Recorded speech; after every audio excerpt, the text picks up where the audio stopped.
Hello, and welcome to today's album review for Panic at the Disco's Pretty Odd.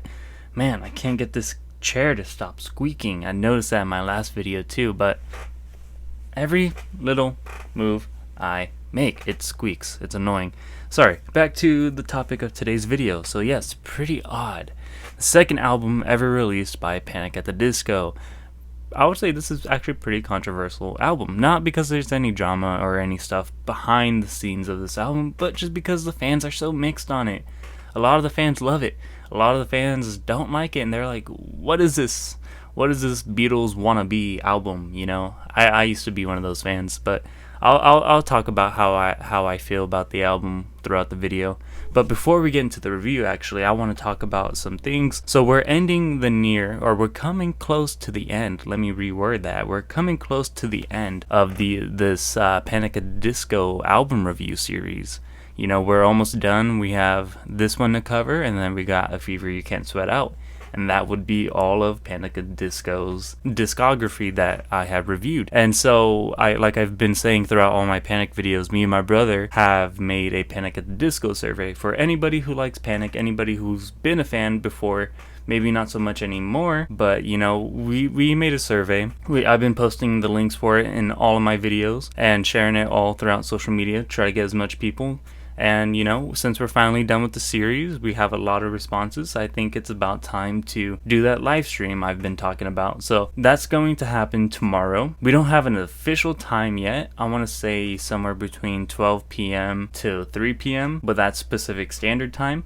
Eastern Standard Time, that might be 3 or 6 p.m. I don't know, and I can probably see the live stream maybe going for an hour and a half. 2 hours, that would be crazy, but that would just mean we have a lot to talk about. And if you guys can't watch the live stream, then that's okay. I'll be posting the video up afterwards. But if you have time, check out the live stream. It's going to be really awesome. You guys are going to be able to see what every other fan feels like about the band, about the new music. You know, it's gonna be fun. I'm excited. I know my brother is excited. The responses we've been getting so far have been really good, so keep them coming.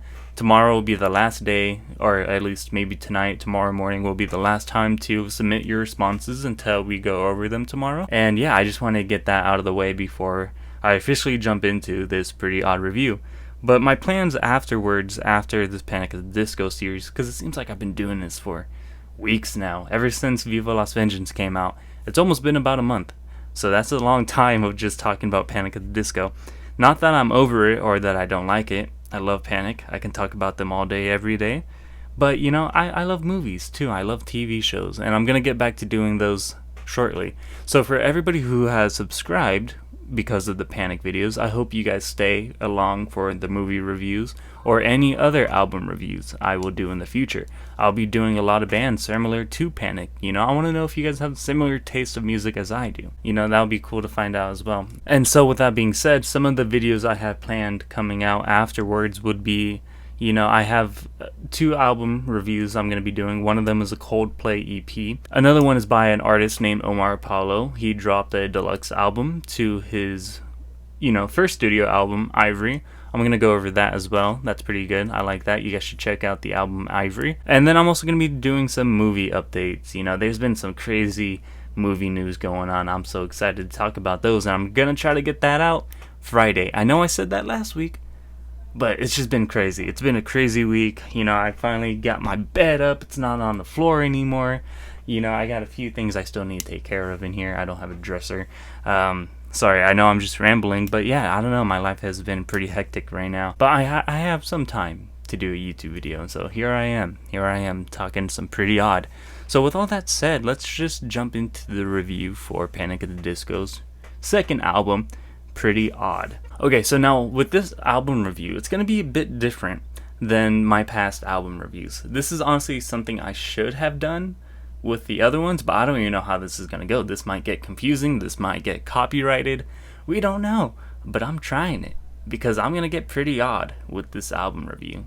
See what I did there? Yeah, I know, very cheesy. I'm a cheesy guy. Anyways, so what I'm going to be doing differently is I'm actually going to be listening to like snippets of the song. I want to say at least 10 seconds, but at most 30 seconds, because I looked up how long can I play a song without getting copyrighted. Google told me I have 10, 15, 30 seconds to play snippets of a song without being copyrighted, and that would be considered fair use. So I'm going to test that out today. So let's see if my video gets copyrighted. I mean, you guys won't know. I will know. But I hope not. I hope not, and I hope you guys get to see this album review. Because if not, I put all this work in for nothing. I have to start over. I hope that's not the case. I hope it's not. But I think this is going to be fun. I can go over the songs with you guys and point out, okay, here's what I like about it, and here's what I didn't like. I did still write down notes for pretty odd, but I know my handwriting is like a child. But yeah, I want to try this out. So let's do it. Let's start off with the first song, "We're So Starving." Immediately, when I haven't heard this album in a while, because I've always used to give this album some shit for it, you know. I used to not like this album. I used to think, like, what are they doing? This is such an odd album. Hence the pretty odd album, or pretty odd title. But I always just go to the songs I know I like. So I never really listened to the full album after it came out. I mean, I'll listen to it here and there, never really pay full attention, but this was the first time I actually done that in a while. But immediately off of "We're So Starving," I got hints of Sgt. Pepper's. That was the first thing that popped in my mind, because the way that album starts off, it's like a show. It's like a show where he's like, let me introduce to you the one and only Club Hearts band. Something like that. Sorry, I might have mixed that up as well. But you know, Billy Shears, where he's like singing to the audience or talking to the audience. That's what it feels like they're doing here, which they are. And I'll play a snippet of it. It just sounds like Sgt. Pepper's right away. I hope, yeah. So he starts off. We're so sorry we've been gone. We were busy writing songs for you. Like, I don't know. They're talking to the audience. The way the rest of the sound goes, it just sounds like the Beatles. And that's what I find throughout the entire album. It's not just the Beatles. I hear a lot of other 60s, 70s band influence into this album. But the major standout, the major standout is the Beatles. And it's not just Sgt. Pepper's. I hear Magical Mystery Tour. I hear a little bit of Revolver. I hear a little bit of Yellow Submarine. You know, I hear a lot of Beatle albums. A lot of Beatles sound mainly just throughout this entire album. And this song, this very first song into the album, is a very good example of that. And now for the second song off the album, 9 in the Afternoon. One thing I do like about the first two songs is the transition between "We're So Starving" and 9 in the Afternoon. I'll play it if it's gonna play. It's not playing. So this is the ending to "We're So Starving." I hope it's not loud. Maybe I'll just turn it. See, that's what I'm talking about. I love how it just jumps into 9 in the Afternoon, and then back to the street where we began. Feelings as good as lovers can, you know. Okay, this one, such a classic, dude. I remember this song being on the radio a lot. I feel like I heard this song more on the radio than I did "I Write Sins, Not Tragedies." I don't know. It was, as a kid, I never got to really hear "I Write Sins, Not Tragedies" on the radio. I hardly did, maybe 4 or 5 times throughout my childhood. You know, I hear everybody say, oh, "I Write Sins, Not Tragedy" was always playing on the radio, but my mom was never really listening to the alternative rock stations, or, you know, so I was always listening to like 92.5. You know, the R&B stuff. And then when I found out Panic was actually on the radio, I was like, oh, I want to try listening to it. So I would like convince my mom to get them, like, to put on the stations that I knew Panic was going to be played on, 91.x. But I could never hear "Right Sins Not Tragedies," but I always heard 9 in the Afternoon, and I loved it. This song was even on Rock Band. I think it's Rock Band. Yeah, and I remember I was like, dude, that's so sick. That would always be the song I would play when I was younger. Even though, yes, Guitar Hero is better than Rock Band, but I liked Rock Band for the fact that they had 9 in the Afternoon on it. But this sound to this song, it sounds like a fever you can't sweat out, but just in a Beatles style of music, with the same style of Panic at the Disco, though, because I don't know, it sounds like a fever, but it mixes so well with that Beatles sound while staying Panic at the Disco, if that makes sense. But that's one thing that I kind of noticed throughout this song was like, dude, even the music video. Yes, while it felt like it did kind of rip off a little bit of the Beatles and like what they were doing in their videos, it still reminded me of A Fever You Can't Sweat Out. And because even in those music videos for that album, they were wild. They were goofy, like wearing weird costumes, you know? I don't know. But I definitely see the Beatles element in that video. Like they all dress up and they're all wearing like different outfits. And it's just, yeah, I heavily see that a lot. But Night in the Afternoon, the chorus is awesome. I love it so much. And I love the sound. This song is just a classic. So number 3, She's a Handsome Woman. Now, I like the verse in this song. And I like the flow of it. But the chorus doesn't really do it for me. Everything else really, other than the chorus and the flow in the beginning, everything other than that, I don't really like. It just falls kind of flat for me. But I do like the intro. I like the flow of it. I'll show you guys. I'll skip to when they start singing. Innocence. See?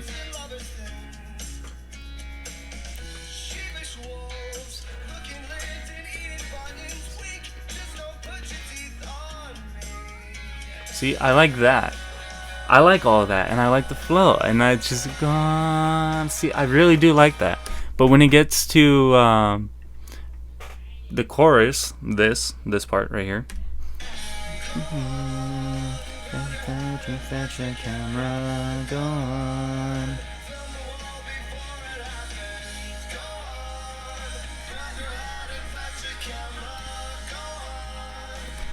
I'm just not a fan of that. You know, it's not exciting. It's, to me, a bit of a letdown. Like, yeah, I can still sing it, but, like, I'm not a fan of it. I think there's better songs on this album than this one, particularly. I don't know. I'm just not a fan of the chorus, really, and everything else. I do like the flow, like, when it goes, Jealous Orchid. Watch. Oh, Orchard. The cookie jar. See, like, I like that. I do like that a lot. I just don't like everything else. That's my only issue with the song. But I guess that's a me thing. So, I don't know. Moving on. Next song. Number 4. Do You Know What I'm Seeing? Now, with this one, I do like the song and I like the sound. Especially the guitar, the violins, and the harmonica. Let me try that again. Thank you. And yeah, the lyrics are good. It's good enough for me to sing along, and the chorus really hooks me, and I'll show you guys what I'm talking about. So, do you know what I'm seeing? You know, clouds are marching along, singing a song. See, like, that's so good. The clouds were singing a song, I'd sing along, wouldn't you too? See, like, that's so good. I like that. I really do like that. And let me skip forward a little bit. Oh, this one. I know it's sad that I never gave a damn about the weather, and the weather gave a damn about me. Like, that's so good. I like that chorus so good. Oh, damn about the weather, and the weather gave a damn about me. Like, I like that so much. Yeah, it's good. I like this one a lot. And I don't know. I don't know why I really hated on this album so much. I mean, I guess growing up, I just was one of those people who didn't like this album. But hearing it again, I was like, this is not that bad of an album. This is decent. You know, while some of the lyrics don't really make sense, you'll see what I mean when we get to Mad as Rabbits and a few others. But the sound, they were really trying something with this album. They knew that what I'm trying to say is that this was an experimental album. They wanted to test their boundaries, their sound, see what they can do with it. They have the fans, they have the popularity. People know their name by now. It's 2008, you know? People want to know what they're doing next. So they're like, hey, let's try to be the Beatles. Or at least Ryan, you know? He was like, let's try to do this. Let's try to make our Sgt. Pepper's. But they didn't do well, in my opinion. They did not succeed at that. But this is still not a bad album. It's really not. I like the sound. I like how different they go with it. And it's just, it's a lot, it's very mixed with the fans. So moving on to the fifth song, That Green Gentleman, Things Have Changed. This is probably one of my favorite songs off the album. It's so good. I love the chorus. I love the intro. I love it all. I love everything about the song, and I'll play the beginning and a little bit after, just so you guys know what I'm saying. Like, things are shaping up to be pretty odd. I love that so much. The guitar is so sick. I love it. The acoustic mixed with the electric, so sick. Lived as a musical bed, so it seems someone I've never met. Like, oh, so good. Panicking crimes, falling easy criminal dimes. They spill front of a pretty mouth. And then the chorus. I skipped it. Sorry. No, I didn't skip the chorus. I just skipped. You know what I'm saying. You guys know this. Things have changed for me, and that's okay. I feel the same. I'm on my way, and I say, for me. Like, see, I love that. That's so good. And this is one of my favorite songs. I love the chorus. I love everything about this song. His vocals, Brendan's vocals are really good. He sounds so young in this album. Like, I know he sounded young in A Fever You Can't Sweat Out. And, of course, you know, he got older throughout the years. But in this album, I feel like he has a baby voice. His vocals never really get as high as they would in A Fever You Can't Sweat Out or anything after this album. It just sounds like he's singing at... okay, keep in mind, I'm not like a music genius. I'm just a music lover. I don't know everything about music. I just listen to it because I love it. Anyways, but it just seems like he's singing at the same kind of tone. In a way, it never gets high. He never really tests his vocal range. He just stays at the same, you know, kind of tone, if that makes sense. But yeah, one of my favorite parts in the song is the ending. And I'll play it for you right now. This for me. I love the background vocals. And the same. So come on, everybody, enjoy singing. Yeah, I don't know, but it's so good. For me, and that's okay. Like, that's so good. For me, and that's okay. I'm on my way. Wait, a little bit right there. He kind of went a little higher with his voice.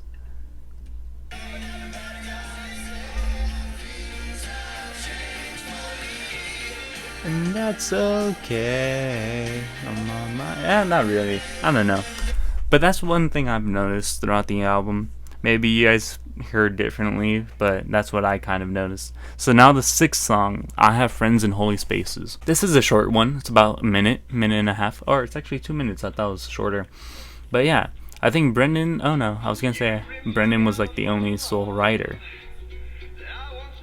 But yeah, no, I love this song. Peace with you.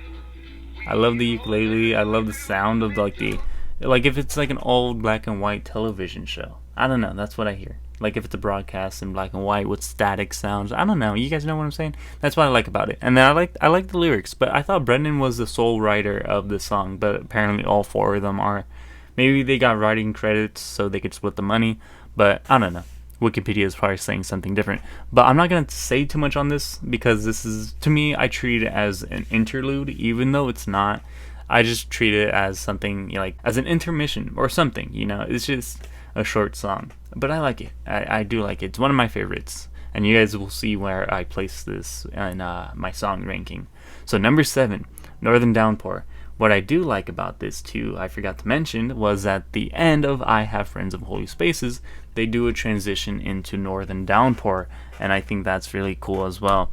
I'm a huge fan of transitions, so if you can make the song transition smoothly into the next one and carry off where the other one left off, or carry on where the other one left off, then I like it. I'm a big fan of that, and that's what they do with this one, you know? It starts off with the chords on the guitar from Northern Downpour saying, "Hey, moon," and then goes into Northern Downpour. I love it. This song is so beautiful. I love this song. A lot of this lyrics though I don't really relate to. I don't fully understand it, but I love it. I love the way it's sang. I love the way it flows. I love the guitar. I love the piano. I love this song as a whole. Even though, yeah, I don't understand most of it, but yeah, dude, like, what is Northern Downpour? What is Northern Downpour? Somebody please tell me in the comment section down below. But yeah, I love this song so much. Fantastic pose, you bring the wish to be our joy to the sea. From diamonds to appear to be just like broken glass to me. See, like, I love that.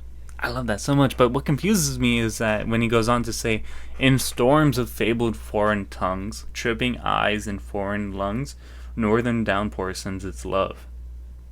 What is Northern Downpour? You know, what is that? That's the thing that confuses me. What is Northern Downpour?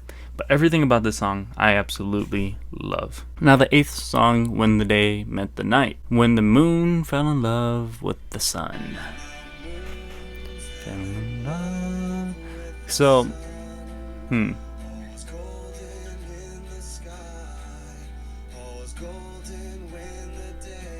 met the night. Okay, so again, similar thing that how I felt with She's a Handsome Woman is how I feel with this one. I'm not that big of a fan of this song. I like the intro, well that's really about it. I'm not a fan of everything else, and I don't know. I can't remember if my brother said he really liked the song, but I'm just not a fan of it. Because especially in the chorus, I'm trying to find it right now so I can play it for you. Just hanging around, fell in love in the middle. Oh, here we are.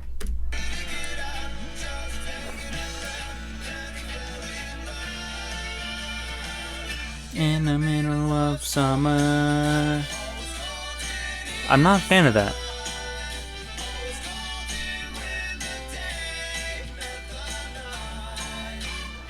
I'm not a fan of the sound in the background, like all the piano and the trumpets going, and then especially the way that the flow of the chorus is going. It's just not for me. I don't like it.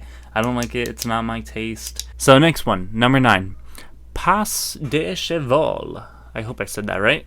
I used to love the song a lot when I was younger.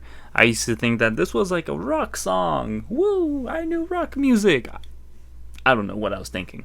I don't know. It was just that guitar solo at the end that I really liked when I was younger. I was like, listen to that. He's shredding it. Even though it's like a 20-second guitar solo. It's not even that long. And I'm just like, now I'm like, this is kind of average. You know, it's nothing too special. But I do like the beginning. Like, I like the drums a lot. Oh, little did she know, couldn't let me go. See, I like that flow too. So often do I need people in between that just can't get a hold of it, so we'll just sing it for them. See, like, I like that a lot. And is it this one where it's like, even with the watermelon smile? No, that's Behind the Sea. But no, this song is good. It's not the best. It's not weak. It's good. It's kind of just average to me, in my opinion. You know, I'm trying to just skip around. To the world, give your feet a chance. Okay, this is just a verse again. Drink it. Oh yeah, imagine knowing me. It's the greatest thing you ever imagine, yeah. But you never know until you're there. See, even those, like, I'm not a big fan of that. Like the chorus, imagine knowing me, it's the greatest thing you ever imagined. Definitely sounds like Ryan wrote this. I don't know. Sorry. I'm just, but yeah, no, I don't know. I'm not a big fan of the chorus. I'm trying to find the guitar solo, and I dropped my pen. Is this the guitar solo? No, it's not. Where is it? Oh, it's right here. See, it's like,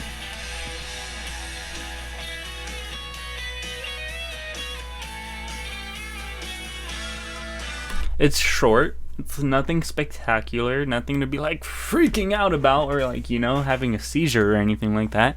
It's just an average guitar solo. But as a kid, I was like, that's real rock music. Oh, I don't know what I was thinking. I don't know. I didn't know anything about rock music back then. Still really don't. But man, nah, that's not David Gilmour status. I can't even speak. But yeah, no, it's just, I don't know why I really love that song so much. To me, it's not even one of my favorites anymore. I really don't know. But something I don't know is that the piano knows something I don't.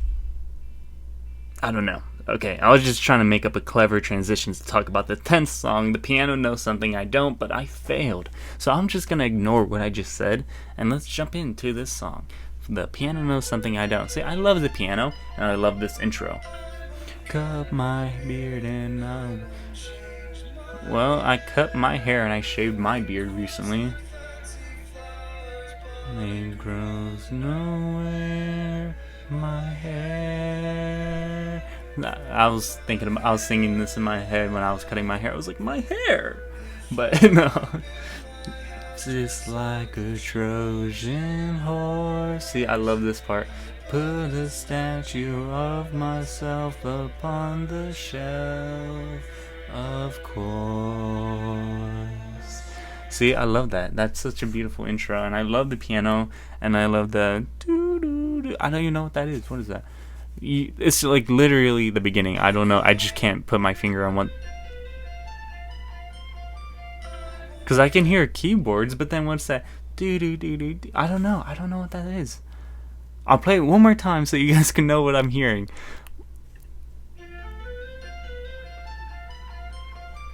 Like, what is that? Is that a piano or is that another instrument?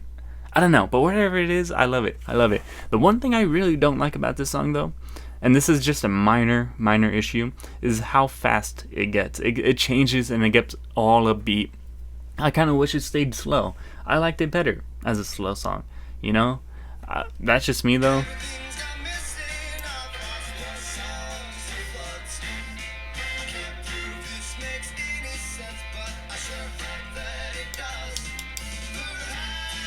I was born with curiosity.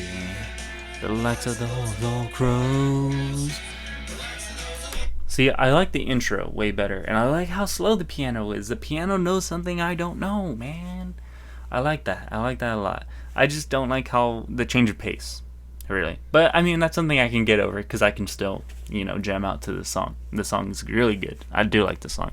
So number 11, another Beatle-like song, Behind the Sea. Now, this one really reminded me of Yellow Submarine. Now, in the song Yellow Submarine, they go, Yellow Submarine, Yellow Submarine. And then, we all live in a yellow submarine. And then in this song, we have, where is it? There we go.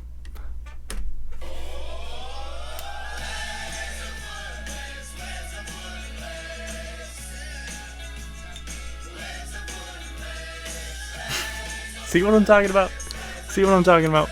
But everything else, let's talk about Behind the Sea now. Behind the Sea was one I did really like when I was younger. It's one I still do like and I enjoy, but I find myself really skipping this song most of the time. I don't know why. I don't really have anything negative against this song, just the fact that it sounds like a Beatles song, but I really don't have nothing against it. It's just, I don't know. I guess it's all in the mood I'm in at the time, because I do like this. I like the mixture of Brendan and Ryan's voices together, and I wish Ryan would sing more because he has a good voice. And that's one thing I'm gonna point out too. And if ever you can't sweat out, that I wish Ryan would sing more in that album. I don't know why he didn't sing it. You know, like he has more of an emo voice than Brendan does.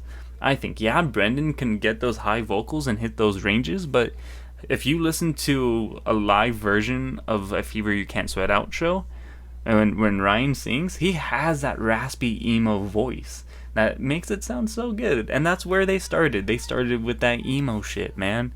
They did so good with it. And I like one version that stands out to me is when they covered Car More Police by Radiohead.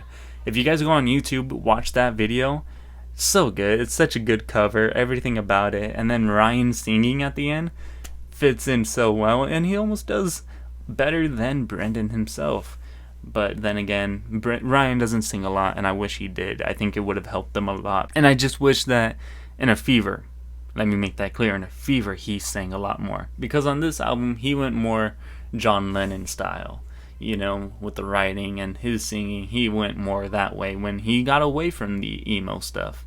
Which, you know, I wish I can sit here and wish all these things all day long, but, you know, I just gotta enjoy the music for what we have. So Behind the Sea, it's a good one. It just depends on the mood I'm in and whether or not I will listen to it or change it. But when I was listening to it, I liked it. I did like it. And some of the lyrics, again, I don't really relate to and I don't really kind of understand fully. But again, I feel like in time, after listening to this album a lot more, I will get a better understanding of this song, Behind the Sea. But now let's talk about the 12th song, Folkin Around. This album's long, man. This 15-song album, almost 50 minutes long. It's crazy. But Folkin Around. Now,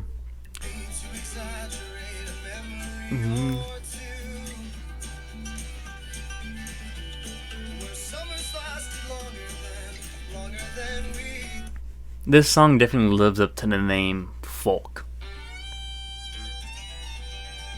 Now get your saddles ready. We're gonna go riding the horses. We're gonna go milk the cows. We're gonna get the animals and everything. I don't know. That's what I think about when I hear this song. I don't know. I hear country. I hear folk. I hear cowboys going yeehaw. You know, that's everything I hear in this album. In this song particularly. But I'm not a fan of this song. I'm not.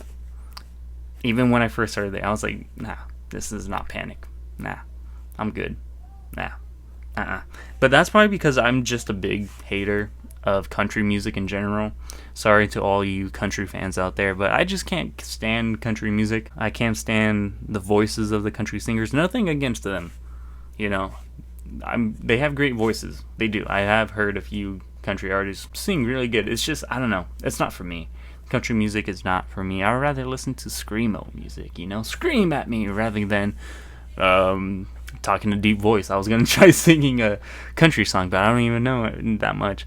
Ride 'em cowboy. I don't know. I should just stop before I embarrass myself anymore. But yeah, no. Folkin Around, fuck off. She Had the World, the 13th song on the album. The song I love so much. Again, what is that instrument? I hear guitar, I hear piano.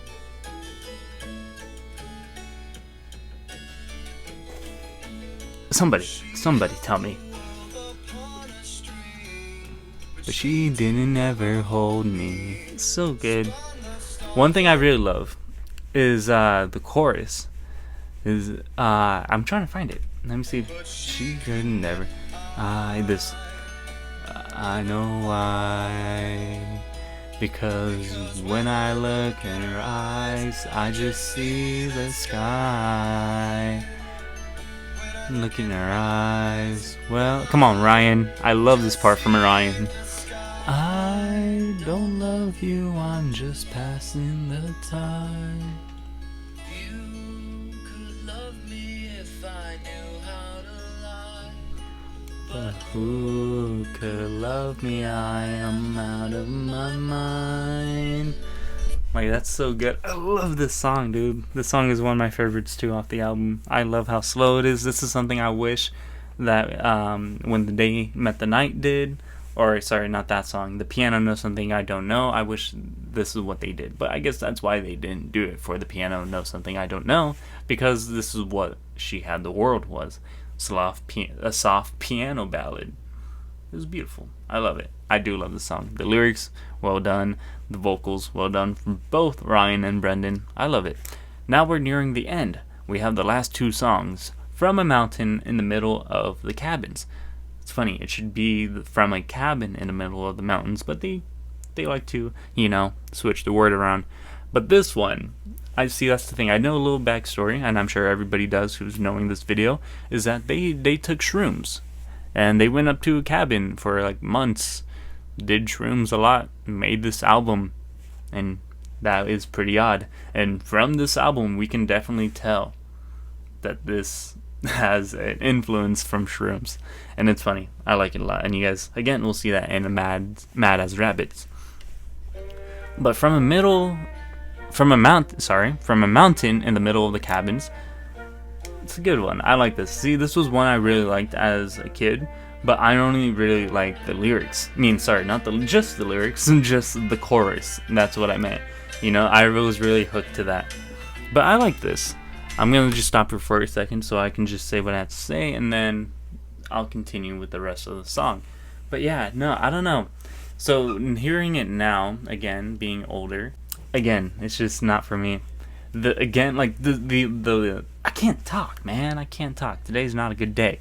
So what I'm trying to say is that I still do like the chorus, but that's the only part I like now.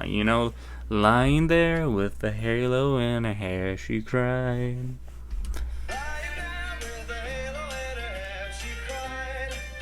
There are feathers everywhere, but it's fine. You do this all the time. I don't know. This is actually one I'm mixed about, honestly. Yeah, I like some parts, I don't like some. I don't know, it's just I'm 50-50 on this one. But this right here, I love. Go spin circles for me. See, I like that. Oh, such torturous things. I love how soft he makes his vocals when he's singing that. I think it's really nice. And yeah, but everything else is just 50-50 I'm on.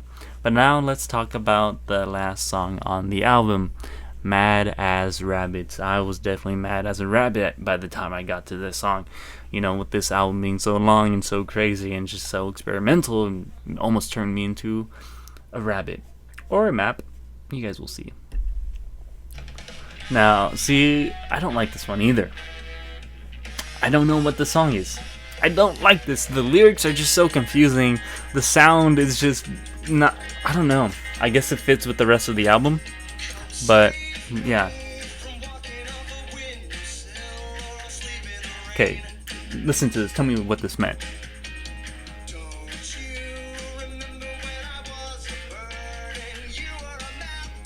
Yeah, they were definitely on shrooms when they were writing this song. For sure, 100%. One of them was definitely a map and one of them was a bird.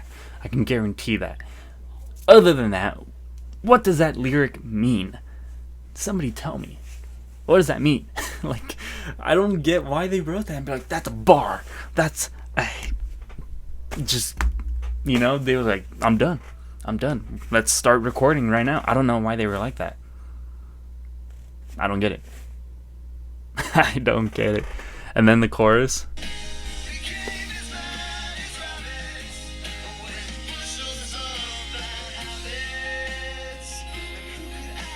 His arms were the branches of a Christmas tree.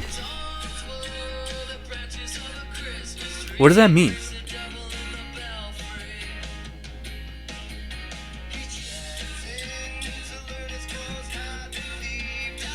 Okay. Who are they talking about? And then...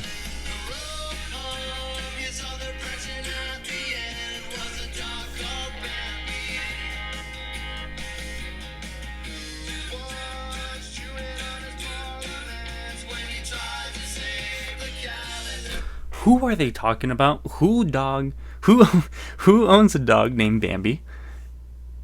Who has a calendar business? I mean, I don't know. The song is just over the place. I don't understand the narrative of it. I don't know whose perspective they're telling it from. It's just very confusing. It really is. Weird way to end off a pretty odd album, that's for sure. Now, let me share my overall thoughts on the album with you guys before we get into the song ranking.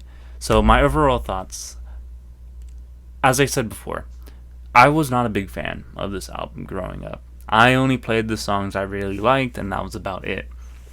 But going back today and listening to it all over again, I can appreciate this album for what it was. I used to think that this album was the worst Panic at the Disco album until, I met another album called Pray for the Wicked. So I totally take back that statement.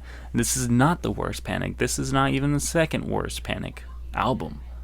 You know, in my next and last video, when I do a Fever You Can't Sweat Out, I'll do an album ranking after I do a song ranking. So that's going to be pretty exciting. You guys will know what's my favorite album, what's my least favorite. I'm sure by now you guys will already know kind of my order based off of my album review so far. But it's safe to say that this is not the worst Panic at the Disco album. Pray for the wicked. Anyways, yeah, overall I can appreciate what they did in this album. The sounds that they tried out, everything, you know, they knew what this was. They knew what they were doing. Heavily influenced by the 60s, 70s bands, obviously we can tell. A lot of the songs, they do good. They have really good songs on here. I do like it, but it's just an average Panic at the Disco album, in my opinion. They did something different, and sadly, it kind of lost them a few fans. And then it also cost them to split up into twos. John Walker and Ryan Ross went to the Young Vanes, or Young Vines, whatever you guys want to call them. And then Brendan and Spencer carried on the Panic at the Disco name. So this album meant a lot to the fans, to them, to their history. You know, it really did. And it's a pretty odd album, all I gotta say. But it's a good one. It's a good one. I don't hate it anymore. I can appreciate it and respect everything they did in this album. So with all that being said, I want to get into the song rankings of this album. Starting off with the song, my least favorite song. Well, I could say worst because there are some pretty bad songs on here. I don't know, but least favorite to favorite as always. So starting off with number 15, we're gonna go with Folkin Around. And then number 14, Mad as Rabbits. Number 13, When the Day Met the Night. Number 17. Number 12, Pas de Cheval. I hope I say that right. I really don't know how to pronounce that. Number 11, From a Mountain in the Middle of the Cabins. Number 10, We're So Starving. Number 9, She's a Handsome Woman. Number 10, why am I going up? Number 8, Behind the Sea. Number 7, I Have Friends in Holy Spaces. And then number 6, Do You Know What I'm Seeing? Number 5, The Piano Knows Something I Don't Know. Number 4, She Had the World. Number 3, That Green Gentleman, Things Have Changed. Number 2, 9 in the Afternoon. And my all-time favorite off this album, Northern Downpour. So now let's get into the album ranking for Pretty Odd. So for the production and sound, they really went all over the place with the production and sound. Yet they made some of the sounds and production sound good. You know, I'm going to give this a 3. A 3 because they tried. And they succeeded with most of the songs. Majority of the songs they did succeed in. And it didn't sound that bad. Even though this was like an experimental album, they did good. So I'm giving it a 3. And then now for lyrics. Oh my god, lyrics. I don't know. Some of these lyrics don't make sense. I don't understand why they were like, okay, these are bars. Let's sing these. I don't know. I just wasn't feeling most of the lyrics, so I'm gonna give it a 2. And then now for the influence and impact. It's nothing too spectacular, nothing too special. Even when I was younger, I didn't think much of this album. I didn't really like it, but the influence and impact it had on them and the band was pretty big. I'm gonna give it a 3 on the influence. And then so for the casual listeners of Panic at the Disco, I really don't see a lot of the casual listeners really going to this album for songs that they really love. Maybe Northern Downpour or 9 in the Afternoon. Maybe that's about it though. So I'm going to give this a D for the casual listeners. A D minus, actually. A D minus. Almost an F. Borderline F. D minus. That's what I'm going to give it. For the fans, I'm going to give this a C. And then for me, I'm going to give this a C as well. So that has been my album review for Pretty Odd. We have one more album review to get to, and that is A Fever You Can't Sweat Out. I plan on having that video out tonight, whether that's like 11 or midnight. You know, it's going to be out tonight, so if you guys want to watch it tomorrow when you wake up, please do so, you know. Feel free to do that, and then afterwards, check out our live stream that will be going on sometime tomorrow.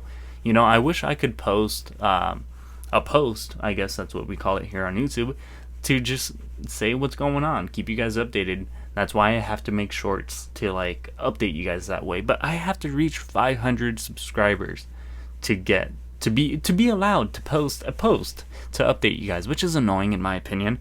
I'm at 152 subscribers right now. So I got a long ways to go to get to 500. So that sucks. But anyways, yeah. So thank you guys so much for tuning in, and I hope you guys are excited for the live stream like I am tomorrow. I know I can't wait. It's gonna be awesome. It's gonna be fun. We talk some Panic. But yeah, we're almost done with this Panic Disco series, and then we'll probably be done talking about Panic for a while, you know. I'm gonna go see Panic actually in October with my brother. I might do a video, like a review concert about that. I don't know. I'm still debating. But until then, yeah, we probably won't be talking about some Panic for a while. So keep enjoying the music, keep listening. Thank you guys for watching all my reviews. It means a lot to me. I want to know what you guys think about all the albums. So let me know your thoughts in the comment section down below. And if you guys have not already, make sure to hit that like and subscribe button. It would help out my channel greatly and get me closer to 500, because I would like to start posting, you know, just communicate with you guys, create polls and post photos. I don't know. I think that would be cool. So let's try to get to 500. Thank you to everybody who has subscribed so far, though, who got me to 152. You guys mean so much to me. And to all the new subscribers who may come after this video, thank you guys. Just thank you guys for watching the video. It means a lot to me, you know. I really do enjoy making these videos for you guys and communicating and reaching out and having this outlet with you all. So awesome. It's awesome. And, you know, I'm so happy that we get to talk about one of my favorite bands, Panic at the Disco. Again, I'm rambling and rambling. If I keep rambling, this video is never going to end. So I'm just going to end it right here with, I hope you guys stay safe today. Enjoy yourselves. And spread the love, you know, not the hate. I'll catch you guys in the next video. My name's TMTRE.